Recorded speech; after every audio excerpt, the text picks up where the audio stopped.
কারাগারে 5 মিনিটের জন্য মৃত স্ত্রী এবং সন্তানের মুখ দেখলেন বাগেরহাট সদর উপজেলা ছাত্রলীগ সভাপতি জুয়েল হাসান সাদ্দাম। শনিবার সন্ধ্যায় যশোর কেন্দ্রীয় কারাগারের ফটকে নেওয়া হয় স্ত্রী এবং সন্তানের লাশবাহী অ্যাম্বুলেন্স। 5 মিনিটের জন্য শেষবারের মতো স্ত্রী এবং সন্তানের মুখ দেখানো হয় সাদ্দামকে। গেল শুক্রবার নিজ ঘর থেকে সাদ্দামের স্ত্রী কানিজ সুবর্ণার ঝুলন্ত মরদেহ উদ্ধার করে পুলিশ। তার পাশে পাওয়া যায় 9 মাসের শিশু সন্তানের নিথর দেহ। এরপর যশোর কারাগারে বন্দি সাদ্দামের প্যারোলে মুক্তির আবেদন করেন স্বজনরা, কিন্তু সেই আবেদন মঞ্জুর করা হয়নি। রাতে বাগেরহাটে দাফন করা হয়েছে কানিজ সুবর্ণা এবং তার সন্তানকে। এই ঘটনায় স্থানীয় থানায় একটি হত্যা মামলা দায়ের করা হয়েছে।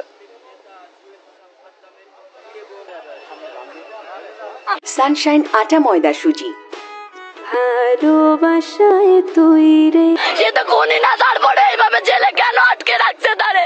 তার স্ত্রী কষ্ট সহ্য করতে না পারে। আমার বোন, আমার একটা বোন, আমার একটা ভাগ্নে আত্মহত্যা করছে। আমরা আবেদন করছিলাম, তো আমাদেরকে কোনোভাবে আর কি ফেরোলে বাইকে মুক্তি দেওয়া হয়নি। তারা বলছে যে এখানে নিয়ে আসতে হবে, এবং আমরাও কিছু সংখ্যক লোক আসছিলাম, আমরা তার ভাই, যে তার সাথে দেখা করব, যে তার এই যে ক্লান্তি লগ্নে তার ফ্যামিলিটাই নাই, তো আমাদের দেখলে হয়তো বা একটু ভালো লাগবে। কিন্তু কিছু সংখ্যক 3 থেকে 4 জন লিমিট লোক নেওয়া হয়েছে, তো আমাদেরও ঢুকতে দেয়নি।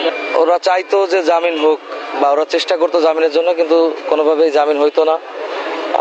বা আমি যতটুকু শুনছি যে একটা জামিন হলে আরো একটা মামলা আসতো আর কি নতুন করে।